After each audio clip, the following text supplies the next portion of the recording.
think the biggest thing that we want to try and nail in this conversation is like SEO and retargeting meta. Yeah, 100%. I'll definitely be able to help a lot more with the retargeting opposed to the SEO. If you want to lean more on those questions, I do know a bit. SEO is honestly it's tough regardless, but yeah, we can cover kind of whatever you guys are thinking. Well, yeah, let's do meta then first. So I got Kyle and Kyle here with me. They're going to listen in, and I know Kyle Engel has a couple questions. He is big on social, and we're trying to create a platform, Perfect. An opportunity where we can be posting on socials and then retargeting specific posts focused on recruiting, and then a whole separate arena focused on buyers and sellers. Okay. You said recruiting? Yeah. So like agents. So if there's a way to like target people, let's say they have like realtor or agent or something of that sort in their bio or headline, they targeted with this specific ad. Is that a thing? Yeah, I mean, so it depends if you want to get pretty specific with it, but like Meta has a category for real estate agents specifically, just based on what people put as like their job or the data that Facebook has for them. So that's like just a category in Meta's targeting tool covered in general. If you guys wanted to get a bit more specific though with, maybe higher producing agents, or if you wanted to do newer agents, there's probably some different ways you could go about that. But to answer your question, like Meta has that as a targeting category in general. Okay. And it's all run through Facebook and then it pushes to the other platforms. Yeah. So Instagram, Facebook, they have like WhatsApp for some stuff, pretty much any platform that they own, but primarily we use Instagram and Facebook, but it's all held on the same platform. Yeah, that's what we use. That's all like through the ads manager. That's where you kind of set all that stuff up. Yeah, we do everything primarily just through the Meta Ads Manager. I'm gonna pull up my screen. You want to like walk me through kind of tips and tricks on how to use this? Yeah, for sure. So a couple things for obviously the buyers, the seller leads, business to consumer stuff is going to definitely be a bit of a different angle than recruiting. Still, the primary thing to keep in mind is obviously just having an offer for these people, something maybe that your brokerage does that others don't. Same for the buyer and seller leads. But on this left-hand side here, you can just go to Ads Manager over there. And then also any questions you guys have about the retargeting would be pretty cool, because you guys could lead with like a lead magnet and be like, here is like a free guide for beginner agents, or here's a free guide on how to get from, depends on what type of agents you guys are trying to attract. So if you want to do like free guide on how to get from 12 transactions a year to 24, and then you can split test how to get from 24 to 36, you're going to be getting different people with those lead magnets. And then people that opt in for that, you now know, okay, these are ideal agents we want in our pipeline. Let's hit them with a different ad, which is, hey, here's our brokerage. So that would be like retargeting from an ad that, just got like an organic opt-in. But here on this page, just go ahead and click create in the top left, and we'll just like create like a dummy campaign, and I can show you kind of some of the stuff that you can do. Click leads. And then when you want to do website stuff, that'll probably be more awareness traffic. But for recruiting buyer and seller leads, if you want direct opt-ins, you're going to do leads. But if you're ever trying to promote the site, you're not really going to want to do leads. You're probably going to want to do more like awareness traffic style, but we can go with leads for now. Okay. Auction versus reservation. What's that? Auction is fine. Buy in advance for more predictable outcomes. That's maybe just like prepaying if you want to like set like an average cost per lead or something, but we always just use auction. And then you can just click continue. And then this first part is really just going to be, you can X out of that. So setting your budget, obviously all that stuff, that's pretty more self-explanatory. The main thing that I want to show you is if you go ahead and scroll down, campaign objective, all that stuff should all be auto set to leads. You can scroll down. Obviously, A/B test is really good to do, but you don't want to turn that on in the campaign level specifically. You want to do those manually by, and I can send you guys over a YouTube video I've made on this as well, just in case like maybe some of the terminology hard to understand, but never do the A/B test the way that Meta has it for you right there in front of you where it says off. Don't just like turn that on and think you're doing an A/B test. The best way is just to create multiple ad sets and ads underneath that campaign and just manage the data yourself manually is usually just a lot better. But If you scroll down here on the screen, That's as far as it goes. okay, click in the top left, click where it says new leads ad set. This one? Yep. So this is where you primarily usually do all of like your targeting and stuff. Conversion location, you can pick all that stuff, but I want to go down and show you guys kind of some of the different targeting that you can do. So if you want to scroll down here.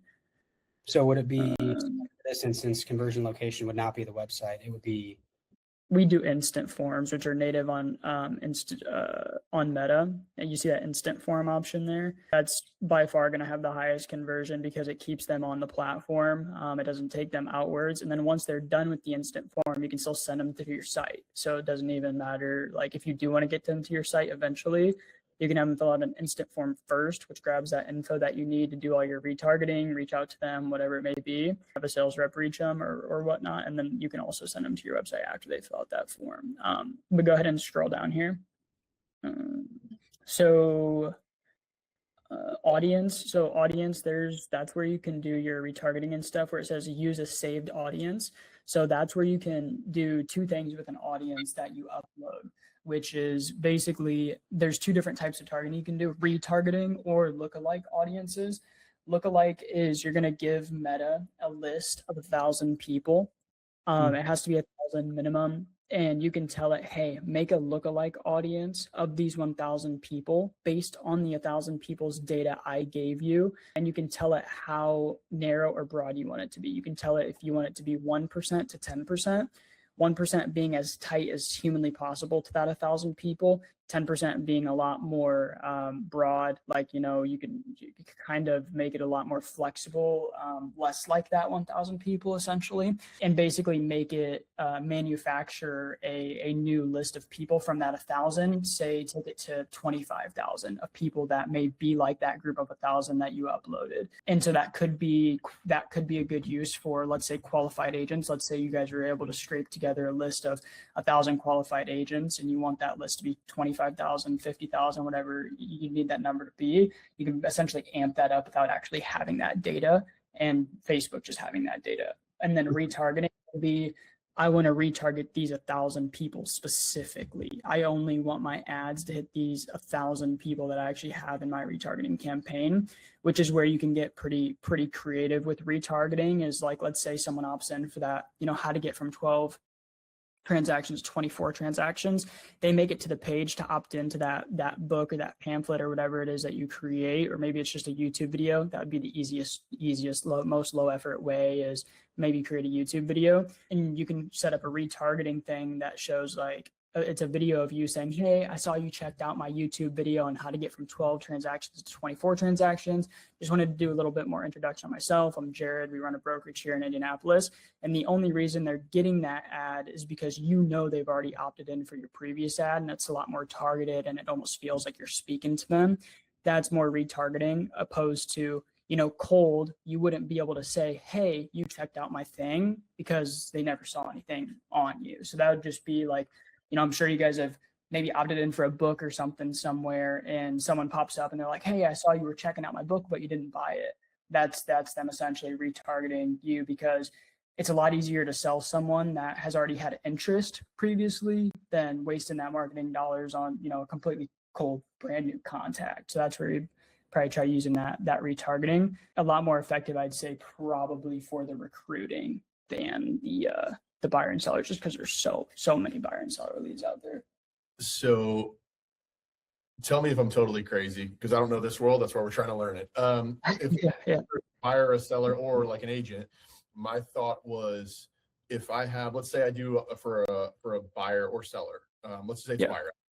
I do a home video tour, and that obviously it's on Instagram, it gets views, it gets shares, it gets likes, all of that stuff.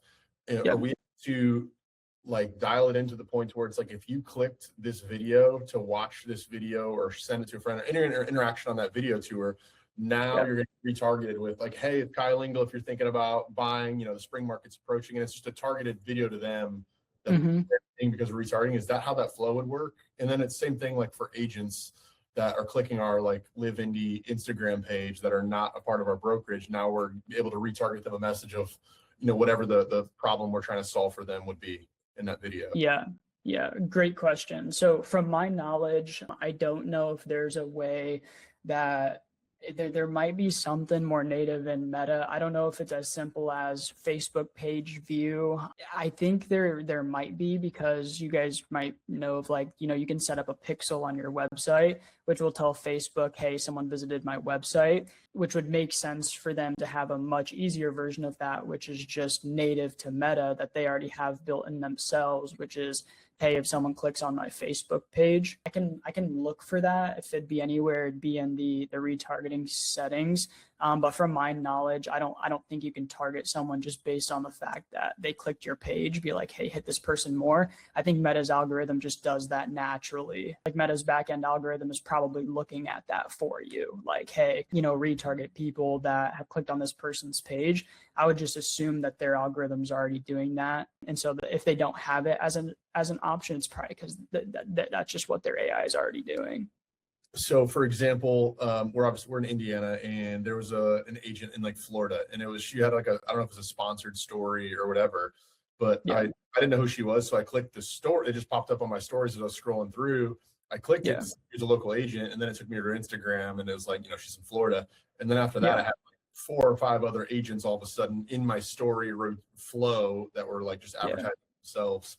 So I guess I was trying to figure out how to, like, if we have a sponsored thing that shows up on somebody's story as they're scrolling through and they click it, then it's going to automatically start retargeting that concept versus them visiting our actual page. Does that make sense? Yeah. So just a quick question for you. Were those ads that you saw after clicking on that, ladies, was that still related to her, or were those just completely different people? There were just other agents that maybe they were in the same brokerage or something. Like, they're all from Florida. Okay, gotcha. So probably like what Facebook was doing there was like, hey, this person is interested in this ad, didn't convert on her funnel, but maybe they'll convert on someone else's funnel that is similar to hers. That's probably what Facebook's algorithm was doing on the back end, if I had to guess. But that's basically just a very organic setting that those people set up, which was, hey, give us people interested in XYZ, which Facebook's algorithm is going to do like a lot of that heavy lifting itself on the back end, where the stuff that you guys come in and do a lot of manual action is going to be more of that, the offer creation and retargeting people that do opt in on something. So if you were to opt in on her thing, let's say it was a seminar she was running, and you go to opt in on her, it depends if she's hosting it on a website or specifically on Facebook. If she's hosting it on a website, the webinar sign up page, and you go to that site and don't sign up, she can see that you went to the webinar site and didn't sign up, or she can see if you went to the webinar site and signed up. And from there, let's say you signed up for the free webinar, but you didn't buy the upsell afterwards, which was VIP. You can run a bunch of different retargeting stuff there. So for the person that went on the opt-in site, didn't sign up, that's an ad which is, hey, saw you went on our opt-in site but didn't sign up, just wanted to give you a little more info.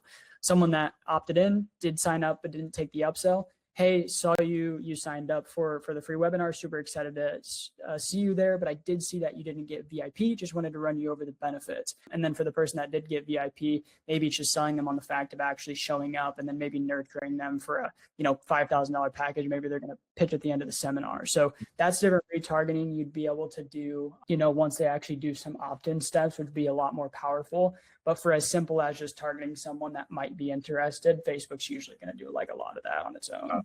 Okay. So when we set up this retargeting, we're under controls. Do we need to, what's our first step from here under audience? Yeah, so really the first step would be setting up the first step of kind of the funnel. So if you want to be, let's say, retargeting is really going to come after you've already done like kind of your first bulk of marketing. The first thing you want is people interested in a specific offer. So if you maybe have buyers and you're running a front end offer, which is top 5 things to know before buying a home, and you get a crap ton of opt-ins on that, you probably get anywhere from $1 to $3 opt-ins on that. And in Indianapolis, you get a few thousand of those. You can then run a retargeting ad, which is, hey, saw you opted in for our top 5 things to know before buying a home. Just wanted to give you a little bit more information, or maybe give you like a tailored list or something, and then they can opt in on a new ad or something along those lines. But when you guys are ready to do that, it's going to be, can you scroll down here a little bit on the screen? Placements, okay, go up. I think it's going to be the next step would be creating an audience. So when you go click on about audiences there, what is it? Where does it take you? There's going to be a spot where you can create an audience. So create a new campaign as usual. Yeah, go ahead and click on custom audience there. They've updated this a lot. I don't really do like anything. I don't have anything to really do with the ads manager anymore. I have a guy that handles all the campaigns, but they are changing this stuff like 24/7. I don't think this is going to be where you actually create the custom audience. Can you go back a tab? Keep in mind, whenever you're doing a ad for buyers or sellers, you do have to select the housing category, basically for like just like housing rights stuff. If you don't select the housing category, you'll start to notice you can start targeting on like income and things along those lines. When you're under the housing category, you can't do that. You can't target by zip code. You can't target by income and stuff like that because I don't know why. They probably just found that whatever it was, like discrimination or whatever for, only targeting high income areas, whatever it was, just disqualifying people for certain things. They just didn't want people doing that. And so you have to just make sure that you always have that selected. When you're running the ads for the recruiting though, you're not going to have that selected. So you'll have a ton more options in regards to targeting and disqualifying people just within the meta. But you can keep this unselected here and then go back to the ad set. Click show more controls underneath location. It's right there. Okay, so there's so custom audiences include people who are last one following. Yeah, click create new. So custom audience you have already interacted with. Yeah, so this is going to be basically those two different types of audiences. The custom audience is essentially going to be your retargeting, and then that lookalike audience is what I was explaining to you guys earlier. So this is going to be a few different things. This is maybe where you could, yeah, so right there actually, Facebook page. So Facebook page, Instagram account, on Facebook listings, this is where they have that stuff natively integrated into Meta. So create an audience of people who's visited your Instagram profile. So that's going to be stuff you don't have to set up yourself, but it's going to be simply native right into there. And then you could essentially create that. You could title it Instagram website viewers, or maybe there's a bunch of different stuff that you can select there. That's sick. Yeah. There's a bunch of stuff there. People have saved any post. And so this is where you could split test. You could make a different ad set for every single one of those categories and see which one performs the best. Instead of just going off a whim and being like, oh, I think it's going to be people who engaged with my post or ad. That's going to be the best quality lead. Instead of just guessing, you can basically duplicate and make 10 ad sets and just select a different category there for each one. And then you'll basically be able to start tracking, okay, we have a cost per lead of this for people who've saved any post or ad, but the cost per conversion is actually cheaper. Because obviously the biggest thing at the end of the day that matters is usually going to be cost per conversion. Cost per lead really doesn't matter. It's really, what's making us the most money. So because there's a lot of stuff there to deal with, and so I wouldn't just want to guess. When you're saying stuff at the mall, different ad sets for a couple different categories to split test stuff, would it be like the same video or the same piece of content? We're just clicking a different bucket on this. Yeah, 100% do the same piece of content, because if you have a different ad performing well, if you're using a different post or ad, you wouldn't know if it's necessarily the ad or if it's the different thing that you selected. So what we do for all of our partnering agents, it's usually kind of like a 3-week run, is we'll run a crap ton of ads that are very, very similar, but we'll do different targeting to start. And then after week 1, we'll know what targeting worked the best. Week 2, we'll tweak copy. Ads are still the same in week 1 as they were week 2.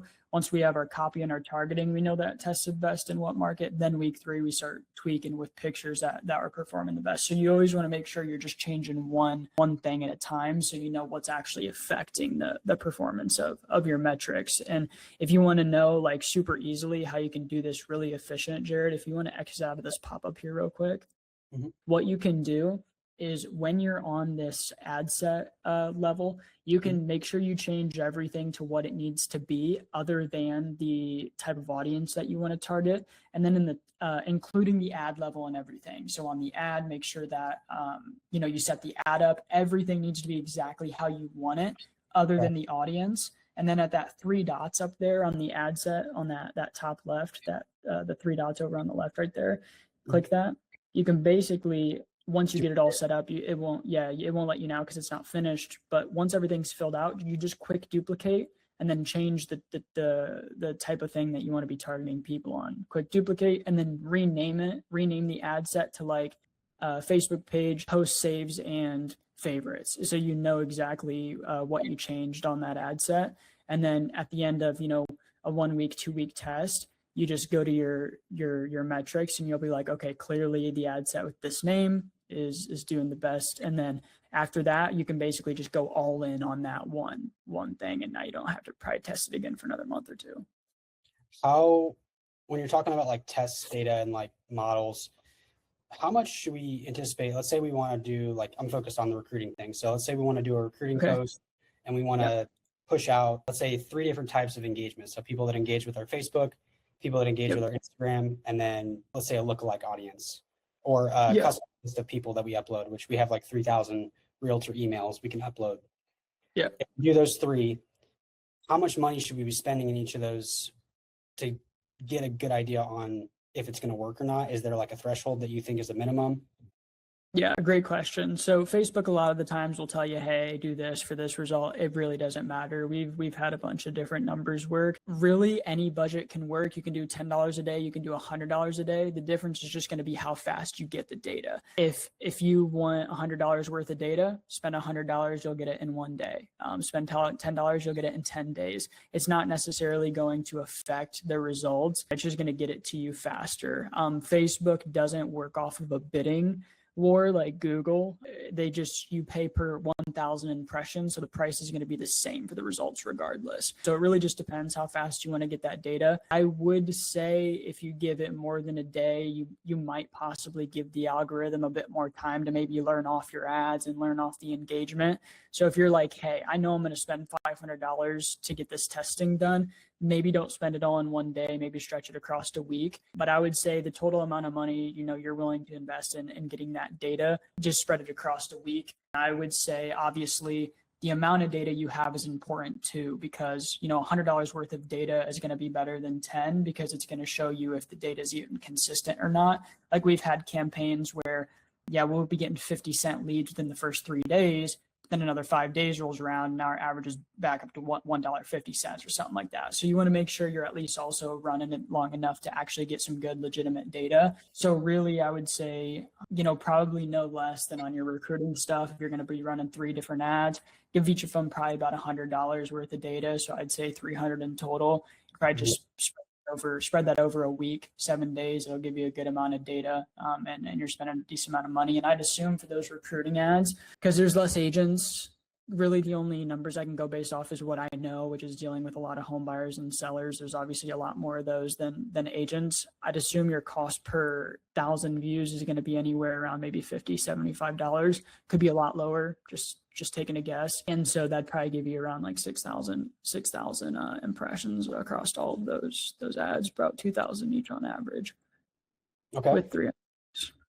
That's good to know. And then, but yeah, also too, as you're spending that money over the course of that week, you'll be able to start seeing the data and backtrack and like, oh shoot, we're getting $5 leads. So you'll really just always go based off the data. That's just kind of my hunch and my advice. Where's the I guess results? Yeah, great question. So click that X in the top left. This one? You're talking about when you've been running the ads for a while and you want to start looking at your data. Yep. Yeah, so go ahead and click that X in the top left. Also, too, you can, I believe, connect Meta to your CRM. So any leads that come in, if you want to set up a separate CRM for recruiting, I'd highly recommend making sure you have, like, if you don't already have something set up for the recruiting, it's going to be very similar to obviously just normal business acquisition. The same way that you set up a funnel for your buyer and seller leads is going to be a very similar process. You can probably just have all that import automatically, but here is where you're basically going to see that data. So in the top right where it says columns and it's set to performance right there, they're going to give you some options: performance and clicks, engagements, delivery, all that stuff. You can do custom columns at the bottom. And you can set up your own as well if you want. So you can basically pull into there any data that you want to be seeing. You can also exit anything on that right-hand side that you're not worried about. For example, like schedule is basically just telling you when the ad is scheduled to run. It's completely like useless thing really to be seeing on your dashboard for the most part. Delivery, same thing. Actions, same thing. So on the right-hand side, you can exit out of that stuff if you want. You can apply it and you can set up your own new custom columns to be seeing the data. If you're running off of a landing page, the most important stuff is going to be like form conversion rates and stuff, which you can auto make those. And if you guys get to that point, I can shoot you over a Loom video on how to do that. But if you want to go ahead and search at the top for CTR, just put CTR in there. You're going to want click-through rate, link click-through rate at the top.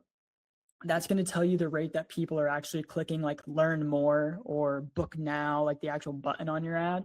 And then you want CTR all at the very bottom. That's going to tell you the rate that people are just clicking on your ad in general. When CTR is high, that means that your ad creative is typically good. When click-through rate, link click-through rate, that means like your call to action is actually good. So those numbers are going to tell you know the actual rate people are clicking on stuff. And so if you scroll all the way to the right here with that gray like little thing, it should show you your click-through rates there. Personally, my like OCD, I like to organize all this stuff, which you can do in that column spot where you just selected those CTRs, and you can get rid of stuff like attribution settings and all that. So here on this right-hand side, like, like I would just I'd get rid of like a lot of that stuff. And really the main thing that you need is going to do, I would do amount spent. So drag that to the top. Like I can just give you my setup real quick if you want. Actions, you can get rid of that. Delivery, I'd keep that on. That's basically just going to tell you if the ad's active, paused, or off if you want that. Results, that's going to be something that's pulled all the way down to the bottom. I kind of like to look at it from top to bottom, like where the customer starts their journey and where they end it. Budget, you can turn that off. Schedule, you can exit out of schedule. Ends, exit out of that. Attribution settings, X. Bid strategy, get rid of that. Last significant heading, get rid of that. Quality ranking, get rid of that. All those rankings you can get rid of. Ad set name, you can get rid of that. And then scroll, so amount spent, we're going to have impressions, because that's the next thing that comes in is impressions. So you're going to have impressions and reach. Pull reach up there.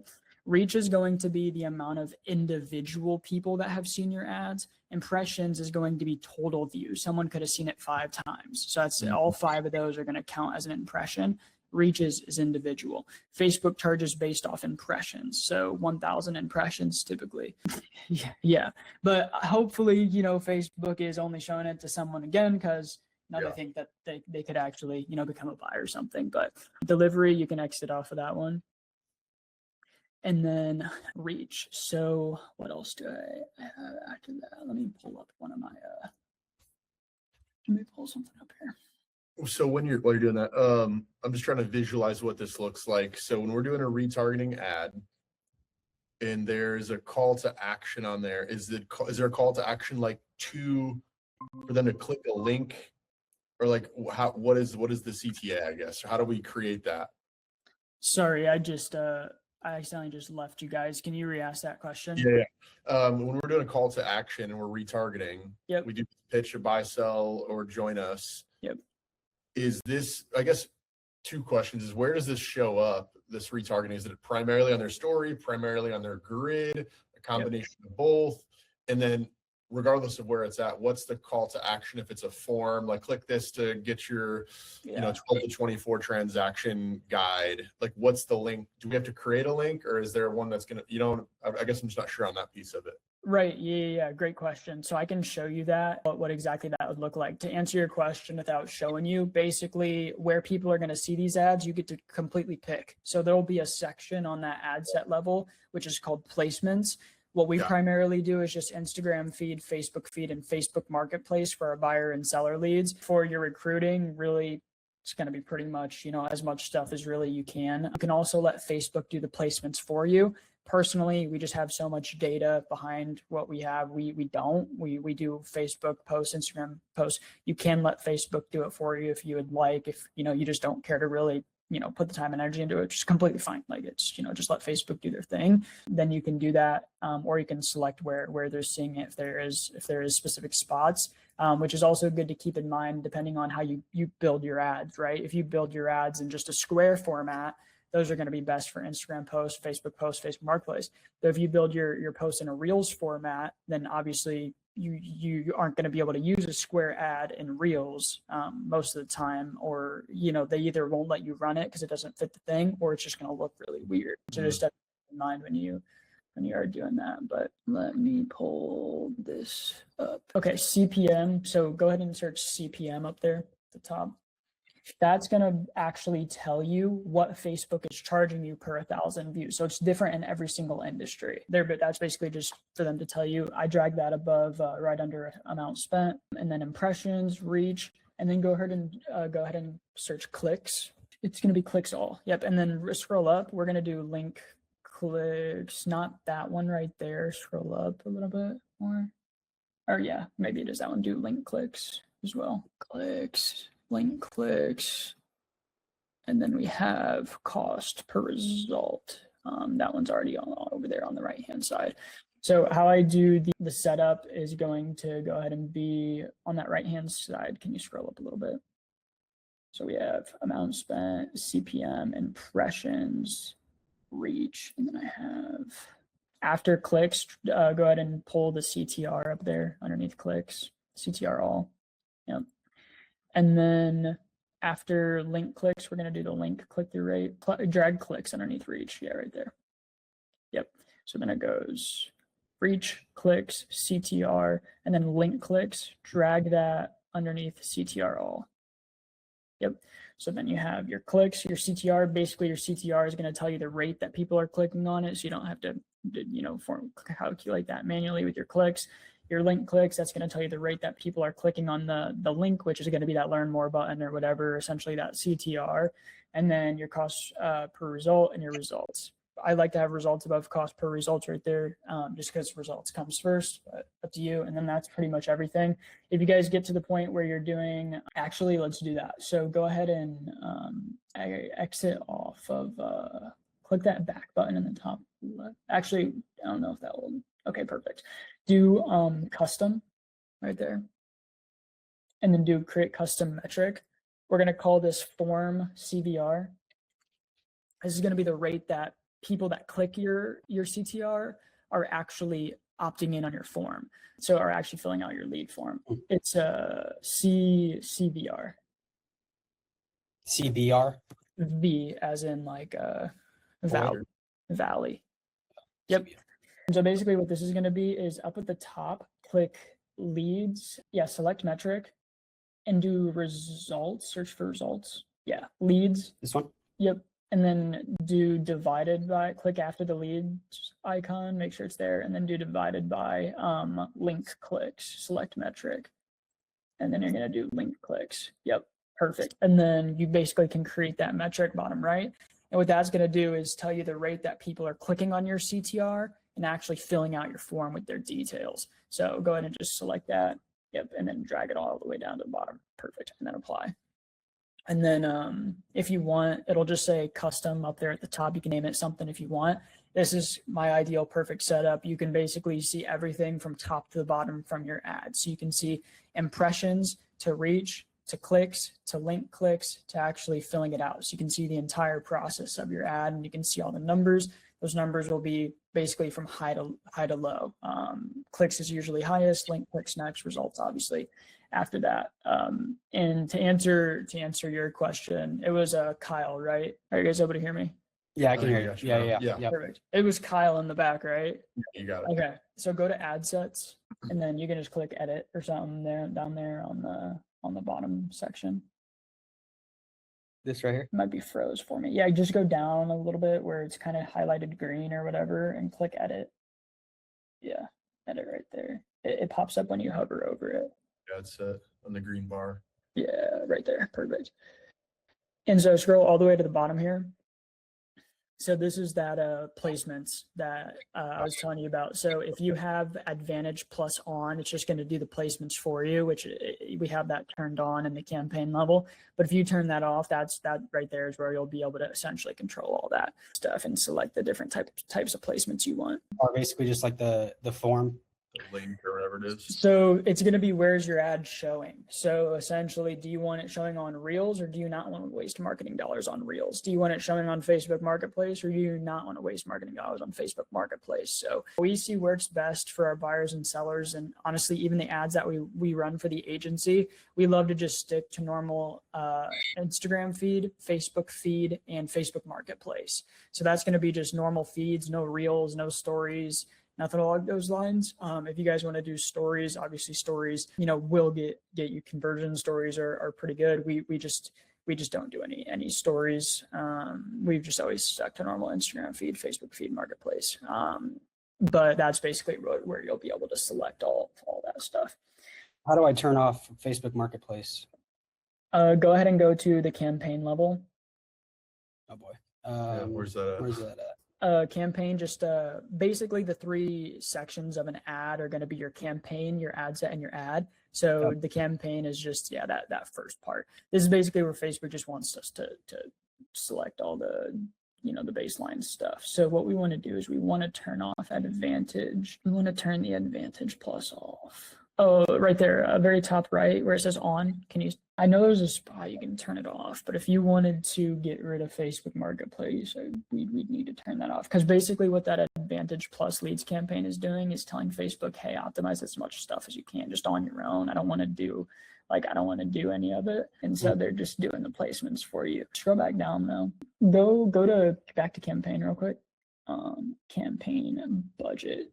Go ahead and select ad set budget. What's the difference here?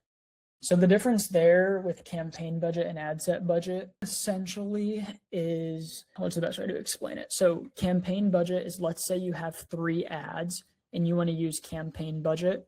Let's say you set your campaign budget at $30 with 3 ad sets. It's not going to spend $10 on each of those evenly. It's going to do whatever it wants with that $30. If it thinks ad 1 needs $20 a day and the other 2 need $5 a day, that's what it's going to do. It doesn't spend evenly. With ad set budget, you can basically set each ad set to $10. And so it's basically just a more even investment across all of your ads. Campaign budget is going to just be a lot easier, and you're really relying on Facebook to spend your money on what ads it thinks is going to perform best. Ad set budget is going to be if you're really wanting to select specifically where that money's going into each ad set. But yeah, I don't think that was the issue there. I'm not sure why it's not letting you turn that off. It might have to do with something we did previously. I don't know. Yeah, let me read that one more time here, including all available placements for all ad sets. You're either using the recommended setup or your setting suggestion. What if you uncheck to share some of your budget with other ad sets? Didn't matter. I'm almost 100% positive it used to be in the ad set level, but we can go to the ad level for now. I can show you guys kind of where that CTR stuff is, which you were asking about. And once people fill stuff out, how they can get redirected to a site or something along those lines. So we'll just go to the third section here. So we'll go to the ad level now, which will be the level that we haven't been to yet. It'll be that third one. And honestly, this is like the funnest part, in my opinion. Essentially, this is where you're going to have your ad. What is it? Is that where? Oh, that's something else. Never mind. No, that's different. Okay. But basically, this is where you'll be able to visualize exactly what your ad looks like and everything. So multi-advertiser ads, I always turn that off. Basically, what that is doing is like just allowing for a bunch of different ads to be created. But if you scroll all the way down to the bottom, we're going to have form. Yep. So if you go to click create form there and you go to ending on the left-hand side, or you're going to have to, here it is. So right there, additional actions can be go to website. So share a URL for people to visit your site. This is after they fill out the lead form. You can essentially give them a URL and be like, thanks for completing our form. You can visit our website below. And then there's a bottom spot for a link. So anything you can, have it to call you guys, call maybe your person who takes calls and just have a number, view file, anything after they fill out the form. There's a bunch of different options there for them to essentially do. Yeah, my thoughts are, I think it's going to be different for agents versus buyers and sellers, but for agents, I don't anticipate anyone reaching out unless they have actual interest. Like, we're not trying to fake someone into reaching out. Whereas like the buyer and seller campaign, like, oh, I see that house. I'm going to enter my information to view the house. Right. Yeah. So I think the easiest thing for us to do to set up would be if we get a lead from an agent, we just want to be notified so we can call them. Yeah. Yeah. So basically the notification process is you guys can set up like an automation, or you can just have it go straight into your CRM, and then you can just have someone from your team call. And if you just want the thing to be like, hey, you can check out our website until we give you a call, and you can essentially just have the website there. It's never, bad to have like website traffic. So if you just want to send them to the website and be like, we'll call you, you can check out our website if you want, then that's essentially kind of what that would be there. Or you could just do call business, and you could be like, we'll call you as soon as we can. If you want to call us, you can just call us, and it can be, they can call directly from there. If you select the call business one, you guys could test, the differences between those. But that's going to be essentially the lead form. But in regards to the call to action on the actual ad, I can exit off of this page here in the top right, post form, and then scroll up a little bit. It's going to be actually scroll down below the lead form option. It's going to be set in the setup creative, but usually they allow you to do it separate. Okay, they changed that. So click setup creative, image ad, just select image ad for now. On the left-hand side, go to text. And then so headline. Headline is going to be the title of your call to action. So if you want it to be, get your free guide now, or get your free YouTube video now, or whatever it is, that's going to be there. And then call to action at the bottom is going to be what the actual button says, which we always typically just do learn more. If you're doing a seminar, book now. If it's, get in touch, whatever you want to do. But we personally just always use learn more. If you're going to do booking onto a calendar, you can do book now, whatever. That's going to be what the actual button says. Headline is going to be what the text above it says, essentially, where you can kind of do whatever you want. Description, we always leave blank. This is like client facing, right? They're going to see everything we type here.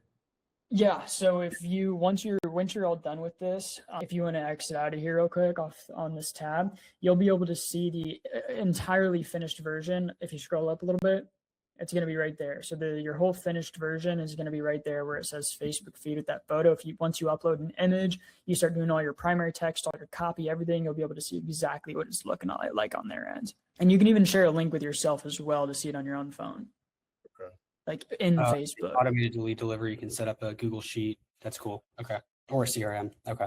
Yeah, it looks like they've made a lot of this a lot easier from the last. I haven't personally done a lot of stuff in the ads manager in probably 6 months. We just have someone doing a lot of that stuff now. But yeah, it looks like they've added a bunch of cool stuff for that. Overseas doing that, or are you doing it, or locally, or what? Yeah, it would just a killer from the Philippines, paying him $100 a week. He can manage 30 accounts. We do a lot of stuff with AI. It's so easy for him. It's killer. It's great. Yeah, I feel like we need to get in this because we're gonna miss out. So there's a lot of Have you guys seen the Claude bot stuff?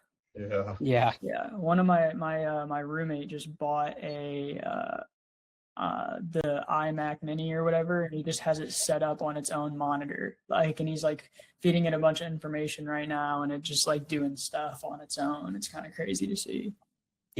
My other partner was thinking about doing that. That's wild. Yeah. With the other thing too, so I was telling you about building out the website and all that stuff. I just built it on Lovable. Yeah. Yeah. That's what we use. Yeah. So easy. Yeah. So, you're literally just talking to it. You can be literally stuff that would have took 10 minutes to code from someone that's legitimately good at coding. You just tell it, hey, make me a banner to do XYZ or do this, and it just does it. It's insane. Yeah. Yeah, I feel like there's a lot of stuff here. Okay. What I think we'll do is we'll play around on this, start testing things, see if we get stuck. And then if we can book another call for, I guess, whenever you have time next, and then we can kind of go over what we're doing. If we need help getting stuff running, we can kind of go through it there. Yeah. And do you have I don't know what do you use for payment? Do you use I just use Stripe. Stripe. Okay. Do you want to send me that invoice? I'll get it paid. Yeah, for sure. I'll send you over a link. And then I'll also send you over the Fathom recording as well. I don't know if it'll let you but I have the paid subscription for Fathom, so you might be able to just go in and search on the recording for keywords, and it should pop it up in the transcript and tell you right where to go in the video. So if you're looking up like ad or ad set or targeting or so many of those keywords I said throughout the call, it should be able to pop it up for you. So I'll send you that meeting recording, and if you want to check back at it, so you can. Love it. No, this was great. Good start. And then, yeah, I'm sure I'm going to have a bunch of questions as I get into it tonight and tomorrow, adding things in. How would you recommend video versus still frame images on like what? Yeah, great question. So video typically always does better if, you know, you're at least semi good in camera. The only reason we don't do video for our partners is because it's just not very scalable. The odds that all of our partnering agents are going to be able to do a new video when we need them to do a video, or, you know, good in front of the camera, or can read a script without sounding robotic, it's just very difficult. For the agency, we do video ads a lot of the times. Video ads typically do convert the best. You can have a hook. You can really explain your offer with emotion, urgency, with offer ending, whatever. The video usually always has better performance. The amazing thing though is you can obviously split test it. Make a video, make a still image with the same offer, see which one does better. If it's image, great. You know, don't have to worry about making any more videos. But I'd assume if it's you know, decently made, the video will perform better. So yeah, I would definitely test both. The biggest thing with the recruiting thing is just going to be having a really, really good offer in place, because it's just like there's so many places these agents can go to be on a team or to be with a brokerage. It's really just going to be depending on what offer that you have in place, most likely. I'm not an agent, so I don't really know what's most attractive to these people. You know, obviously free leads, whatever, training, CRM, all that stuff. But I don't know, it'd probably be something super unique that a lot of these big brokerages, you know, maybe aren't doing. I don't know. I've had to put some thought into it, but that's probably going to be the number one thing that you'd have to brainstorm, is just what are we possibly going to offer these people that they just can't get somewhere else. Yeah, we'll dig in on that and come up with a value proposition. Because I'd say even if your video's terrible or your ad's terrible, if the offer's good, like that's number one biggest thing. Okay, cool. Awesome. Yeah, I'll dig in on this, and then appreciate you hopping on, and we'll continue down this journey. So cool. Awesome, man. Sounds good. Well, I'll see you guys. Nice meeting you, Kyle. Maybe my camera will be working next time that we chat. But yeah, I'll catch you guys, and glad I could help. Thanks, Cool. Mason. Appreciate you. See ya.